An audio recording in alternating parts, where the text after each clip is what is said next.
Plus d'informations sur france5.fr. Bon anniversaire à tous ceux qui sont nés aujourd'hui.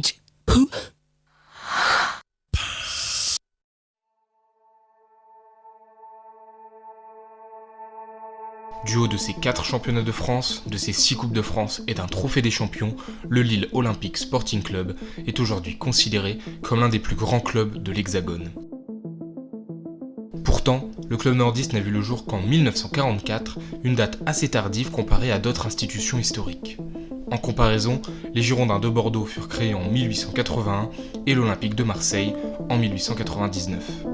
Néanmoins, le LOSC ne sort pas de nulle part. Avant lui, c'est l'Olympique lillois qui fut un grand acteur du football nordiste avant d'être absorbé dans ce qui deviendra le club que nous connaissons tous aujourd'hui. Aux origines d'un Olympique, c'est tout de suite.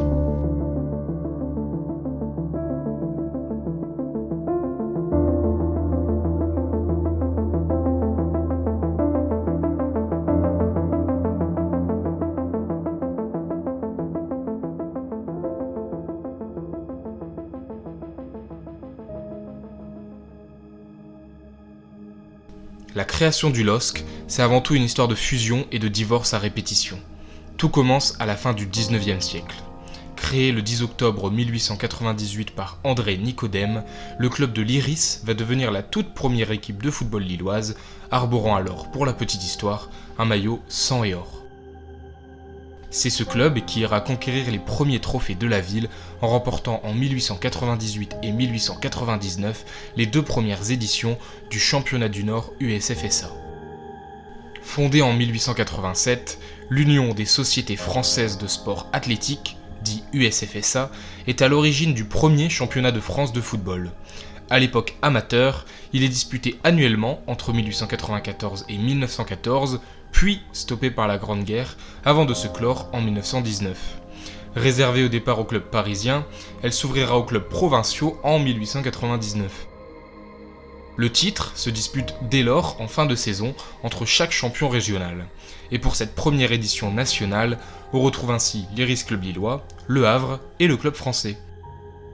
Le 19 février 1899, au Parc des Princes, l'Iris Club Lillois s'apprête à jouer sa demi-finale contre Le Havre afin de déterminer quel club provincial affrontera le meilleur club parisien en finale. Sauf que ce match n'ira jamais à son terme. En effet, le match devait avoir lieu à 13h30, mais arrivé sur les lieux, aucune équipe n'avait pensé à apporter un ballon. Le président de l'USFSA va donc se démener pour en trouver un, et lorsque cela est chose faite, le match commence avec 1h10 de retard. Mais dans le même temps, sur le bord du terrain, 2 équipes de hockey qui devaient disputer un match de championnat à 15h s'agacent et réclament le terrain. À la mi-temps, les 2 clubs envahissent le terrain et malgré les négociations pour reculer leur match d'1 heure, rien n'y fait et les joueurs de l'Iris et du Havre doivent quitter la pelouse dans l'indifférence générale. Cet épisode, qui ferait rire de nos jours, reflète néanmoins le peu d'intérêt porté pour le football en France à cette époque, en comparaison à l'Angleterre ou à d'autres sports, et par une pratique très peu professionnalisée. Car si aucune équipe n'avait de ballon avec elle, c'est donc qu'aucune n'avait prévu de s'échauffer, sans compter l'absence d'un arbitre. La rencontre est reportée à Amiens quelques jours plus tard, mais les Lillois sont contraints de déclarer forfait, officiellement à cause d'une épidémie de grippe, mais une théorie expliquerait que beaucoup de joueurs ont alors été retenus par leur employeur. La demi-finale n'aura jamais lieu, tout comme la finale. En effet, Les Parisiens ne voulant pas jouer contre une équipe s'étant qualifiée sans jouer, Le Havre est le premier champion de France amateur en n'ayant joué aucune finale et aucune demi-finale. En 1902, la mairie de Lille souhaite elle-même un club puissant pour la ville, soutenu par plusieurs industries locales et certains gros commerces. Il portera les couleurs de la ville, blanc et rouge, et s'appellera l'Olympique Lillois. Son premier président n'est autre que Nicodème, séduit par ce projet. En 1907, André Billy, haut fonctionnaire, remplace Nicodème à la tête du club et sera celui à l'initiative de la fusion entre l'OL et l'Iris la même année. Billy organisera par la suite des rencontres régulières Paris-Nord, opposant une sélection des meilleurs joueurs de Lille, Roubaix, Tourcoing à ceux de la région parisienne. Ces initiatives permettent de faire connaître l'OL au niveau national et sans rien gagner, Billy a permis aux Lillois de se faire une notoriété. Mais même après cette fusion, l'OL peine toujours à rivaliser dans le championnat du Nord. Subissant la domination incontestable du RC Roubaix et l'US Tourcoing, remportant toutes les éditions du championnat du Nord entre 1902 et 1910, Roubaix sera sacré alors 5 fois champion de France et une fois pour Tourcoing. Mais bien décidé à changer l'ordre établi, un homme va tout bouleverser. En 1911, un riche industriel lillois arrive à la tête du club nordiste dans l'optique de le faire basculer dans une autre dimension. Son nom, Henri Joris. D'abord comme secrétaire général, Joris a pour objectif de le faire devenir le premier club du Nord, et ainsi surpasser Roubaix et Tourcoing. Et c'est chose faite, puisque dès sa mise en fonction, les Lillois sont sacrés champions du Nord. Avec son maillot blanc et sa bande rouge, l'Olympique Lillois devancera l'US Tourcoing, mais sera éliminé dès les quarts de finale contre Rouen. Mais fort de ce titre régional et sûr de ses forces, Henri Joris va investir massivement dans le club en s'attachant par exemple les services de l'attaquant international belge Alphonse Six ou encore du français Jean Ducré, capitaine de l'équipe de France à l'époque, rien que ça. En 1913, l'OL est de nouveau champion du Nord et de nouveau éliminé en quart de finale, mais en 1914, le club lillois présente une équipe composée de 9 joueurs internationaux et remporte logiquement pour la 3e fois en 4 ans le championnat du Nord. Mais l'objectif est clair, le championnat de France. En quart de finale, l'Olympique s'impose 1-0 contre Rouen après un but à la 143e minute. Et oui, selon le règlement de l'époque, il fallait jouer 2h15 tant qu'on était à égalité. Un match plus facile en demi-finale avec un succès 8-1 contre Saint-Malo qualifie alors l'OL pour la finale. Et le 5 avril 1914, l'Olympique Lillois remporte pour la première fois le championnat de France amateur de l'USFSA en venant à bout de l'Olympique de Sète sur le score clair et net de 3-0. Et la précision est importante, champion de France de l'USFSA. En effet, le football en France manque d'unité à cette époque, ce qui se traduit par l'existence de plusieurs fédérations rivales. Chacune organise alors son propre championnat de France dans son coin. Afin de déterminer un véritable champion de France, les fédérations se sont entendues pour être tout de même réunies dans un trophée de France qui déterminera le champion des champions. Après une demi-finale remportée 4-1 contre Levallois, Lille bat l'équipe de Vie au Grand Air du Médoc basée à Bordeaux sur le score de 3-0 avec un triplé de Six. Ce 26 avril 1914, l'OL est vraiment champion de France. 3 mois après ce premier titre, le monde plonge dans la guerre. Le championnat de France est arrêté et la mobilisation générale fera subir de nombreuses pertes à l'Olympique Lillois. Pas moins de 15 joueurs du club, dont sa star Alphonse Six, mourront durant la Grande Guerre. Le Nord étant la seule région de France occupée pendant ces 4 années, le football n'a pu persister et après-guerre, le football nordiste est relégué au second plan alors qu'on pensait l'OL installé durablement en haut de la hiérarchie. Avec un club à reconstruire, c'est encore Henri Joris qui va se charger de cela. Nommé vice-président de la Fédération française de football association la même année, qui succède à l'USFSA, ce dernier impulse la création de la Ligue du Nord, un organe qui dépend de la FFFA.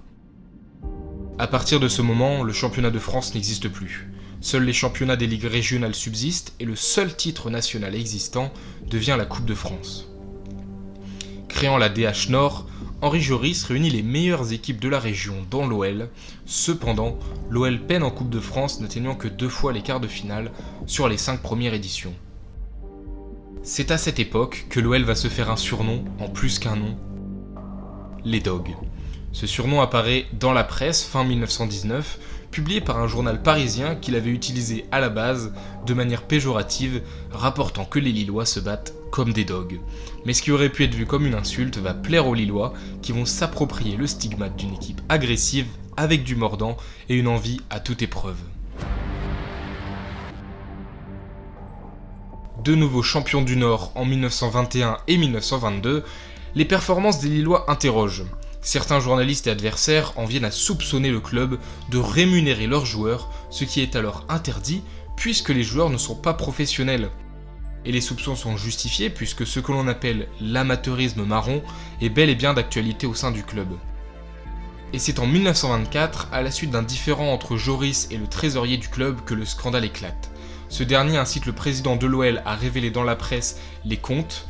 La découverte de près de 8000 francs du budget du club alloué au paiement de l'équipe première va alors faire grand bruit.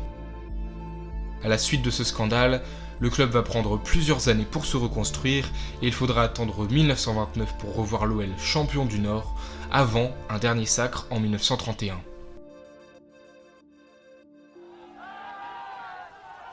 À la fin des années 1920, les partisans de la professionnalisation du football pour la création d'un championnat de France sont de plus en plus nombreux.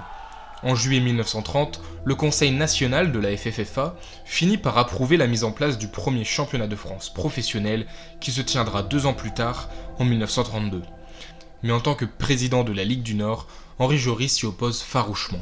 Selon lui, les meilleurs clubs de sa ligue rejoindraient le championnat de France, ce qui affaiblirait le prestige du championnat du Nord et diminuerait les recettes du club. En mars 1932, Henri Joris démissionnera de la direction de l'OL pour des raisons qui sont encore aujourd'hui obscures. Pour autant, il conserve une grande influence sur le club et sur son nouveau président, le banquier Gabriel Coyer. L'OL continuant de refuser le professionnalisme, un petit club lillois compte bien en profiter. Alors qu'il est un club mineur de la région, le Sporting Club Fivois, par l'intermédiaire de son président Louis Hainaut, va entendre les revendications de Gaston Decrane et Marcel Véronne, 2 dirigeants de l'OL ayant quitté le club pour Fives. Il lui explique que devenir professionnel fera du SCF le premier club de la région. C'est ainsi que cette modeste institution va accéder au professionnalisme. Et c'est cette décision qui va provoquer un tournant dans la direction du club lillois. À la suite de cela, Fives va réussir à attirer de nombreux joueurs clés de l'OL qui eux souhaitent se professionnaliser, comme l'anglais Georges Berry ou encore l'international français André Chevin.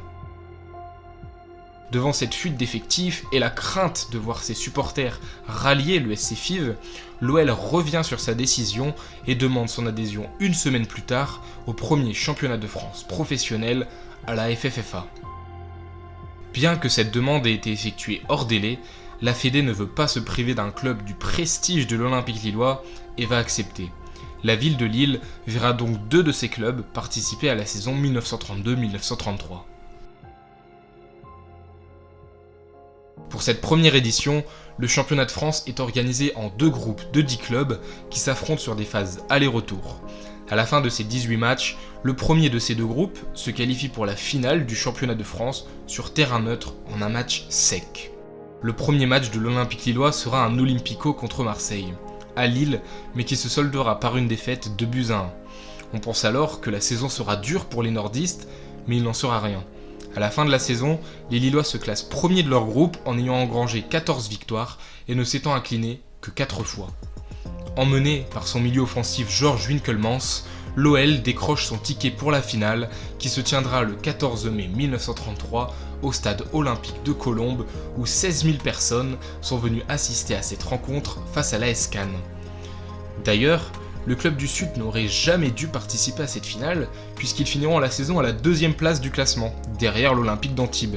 Mais juste avant la finale, un scandale de corruption va toucher le club antibois. Afin de s'assurer la première place du groupe B, les dirigeants d'Antibes vont acheter leur victoire contre Fives et cet arrangement éclatera au grand jour. La finale oppose donc un club qui, à la base, ne voulait pas se professionnaliser et un autre qui n'avait pas prévu d'y participer quelques jours avant. Mais place au jeu. Le match démarre fort pour les Lillois qui prennent rapidement le jeu à leur compte et à la mi-temps, l'OL mène 2-0 grâce à Barrett et Varga.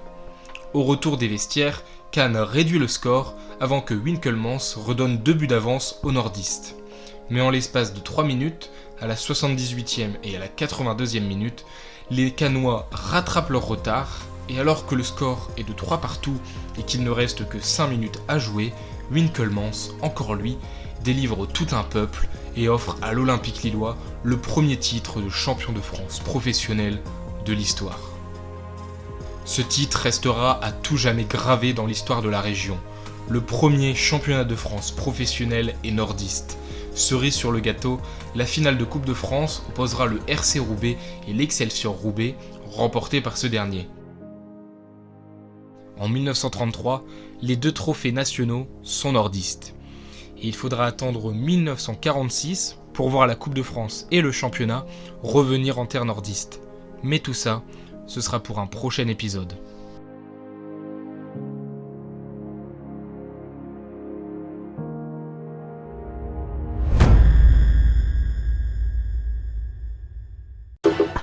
France 5. France 5, c'est 24 heures sur 24 en numérique. Autrement dit, sur le câble, le satellite, la DSL et la TNT. Eh oui. France 5. France 5.